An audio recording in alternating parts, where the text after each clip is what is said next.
We consider Mesopotamia to be a rich cultural landscape located in the east, which is primarily characterized by the large river systems of the Tigris and the Euphrates. A look at history shows that this area was of incomparable importance for the progress of human development. According to this, the first high cultures of human history arose here, which brought forth countless groundbreaking innovations that paved the way for a modern future.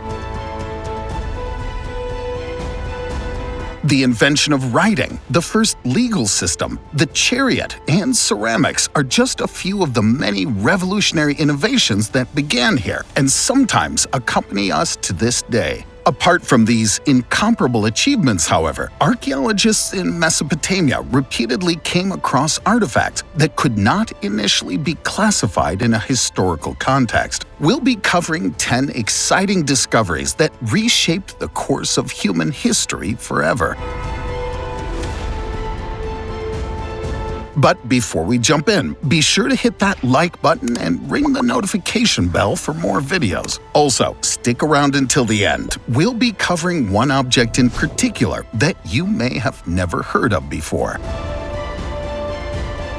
Mysterious handbags.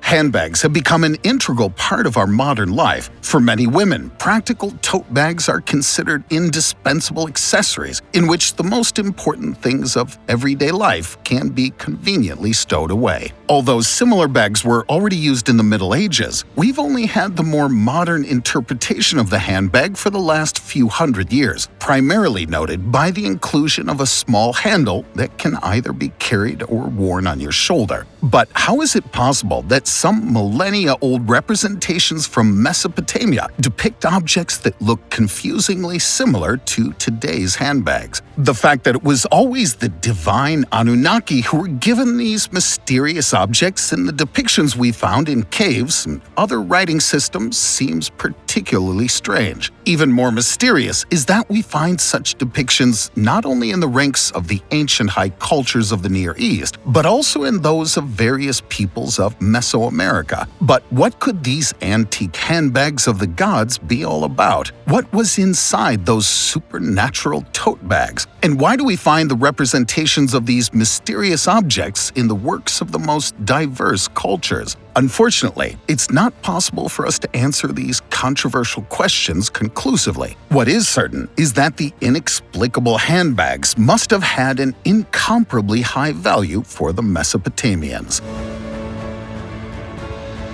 Lizardmen. If we're to believe the world of crude conspiracy theories, our globe is not ruled by powerful statesmen, but in fact by scaly reptilians. A look at the mysterious stone figures of the Sumerians, who lived in the 3rd millennium BC in southern Mesopotamia, proves that the legends surrounding the supernatural lizard creatures are much older than many of us would have guessed. The small lizard statues are closely interwoven with the Mesopotamian belief in the Anunnaki, the gods of the underworld. Many pseudo-scientific theories still revolve around the Anunnaki today. Commonly, the beings there are considered to be extraterrestrial life forms, with some theories suggesting that they would have acted like gods, teaching humans how to live and thrive for many years to come. Why they've suddenly disappeared in more modern historical writings is unknown. If they were real, it's possible that they've abandoned us. However, there's always a chance that they were never real to begin with, and the depictions we have of them were simply passed down by word of mouth over the course of many years, beginning as theories and stories, then becoming a part of ancient human culture. Epic of Gilgamesh.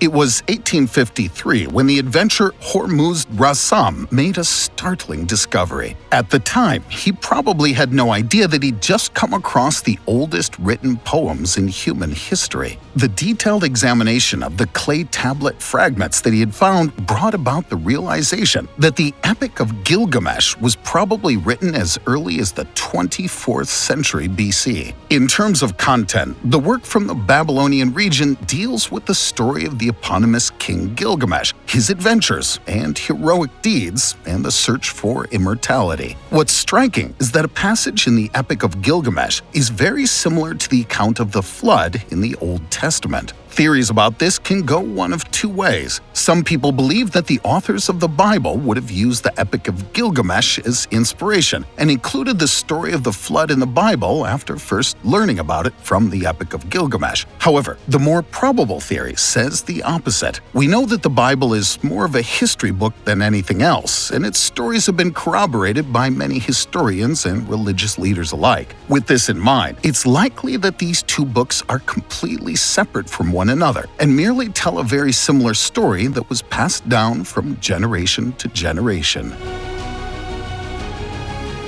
Architecture. The construction of the old Mesopotamian buildings and cities shows us once again what exceptional knowledge the builders of that time possessed. Their progress was particularly evident in the well-thought-out urban planning of the ancient Sumerians. In fact, the Sumerian people are considered the first culture in human history to give the settlements of their inhabitants a more modern form, essentially giving birth to the first interaction of modern neighborhoods and cities. The cities and their walls, temple districts, canals and ports were planned in detail and organically expanded depending on the population growth. Typically, the localities were divided into different areas. Just as we know it from our cities today, the Sumerian settlements were adorned with residential, commercial, and urban districts, with a sacred temple complex always forming the magnificent center of the place. The countless detailed works that complete the fascinating cityscape show that the former inhabitants of Mesopotamia also had a knack for artistic decorations. Cuneiform writing. As we briefly mentioned at the beginning, Mesopotamia is considered the birthplace of writing. This groundbreaking innovation in human history was initially composed primarily of pictorial symbols. The corresponding characters of cuneiform writing were scratched into clay tablets with the help of styluses. Over time, this ancient form of writing became more and more abstract and complex, finally becoming commonplace around 2700 BC. From then on, this typeface was used in Mesopotamia for an incredible period of more than 2,500 years. However, since most people of the time could not write themselves, the services of specially trained scribes became more and more sought after, and over the years the profession gained increasing social prestige. With the development of writing, it was now possible for people to organize their everyday lives better and to handle their ever-expanding trade without the tedious use of so-called counting stones. Sumerians loved beer. While the ancient Mesopotamians did a lot for us in terms of developing some of the most common systems we use today, such as writing, they also invented one of the most common forms of sustenance and entertainment: beer. Yes, the achievements of the Mesopotamian peoples are as varied as they are surprising. It is still thanks to the literal thirst for knowledge of the Sumerians that we're now allowed to wet our throats with a refreshing drink made from barley, hops, and yeast. It's now difficult to reconstruct exactly how beer was born there. What is certain is that the inhabitants of ancient Mesopotamia had a genuine passion for the exhilarating drink. Since beer was then practically a staple food that was consumed every day, it was also immortalized in many paintings and in numerous myths and poems. The ancient beer differed quite significantly from today's beer. In detail, it was more of a viscous porridge that was drunk through a straw so as not to swallow too many pieces of bread and herbs. Back then, coming across a clean supply of water would have been fairly difficult. Because of this, beer was a breakthrough in modern engineering, as it not only allowed the locals to drink something that they saw as tasty and relaxing, the alcohol in the beer also helped to destroy any contaminants that may have been hiding in their drinking water. So, while many people drank beer because they enjoyed being drunk, others drank it as a necessity when clean water wasn't available. Warfare. The inventions of the ancient Mesopotamians didn't stop with enhancements to our everyday life. They also invented some of the most rudimentary and common forms of warfare that would continue to live on for many years. In order to bring their opponents to their knees, the generals didn't rely on brute force, but rather on effective tactics. As a rule, these armed conflicts took place between neighboring city-states. Battering rams and specially trained siege engineers were used to capture the enemy's stronghold. The defenders, on the other hand, fully relied on the walls, defensive towers, and moats of their cities during the fighting. If the fight was fought on the open battlefield, the soldiers arranged themselves in tight formations. If the attackers managed to take a city, they destroyed its walls to humiliate the inhabitants. Often, the conquered places were then plundered, with some residents being captured and enslaved. Bloody battles were fought again and again to secure the most important trade routes and resources. Hanging Gardens of Babylon.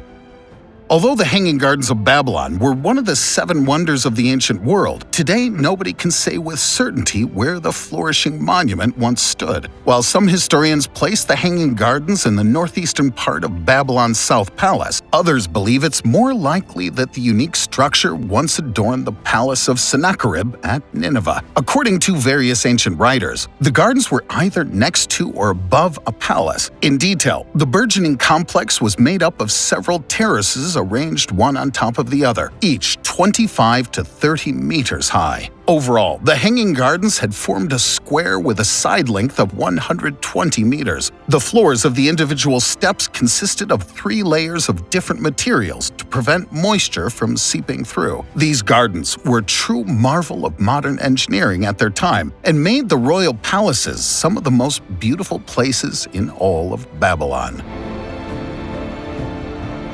The Great Flood.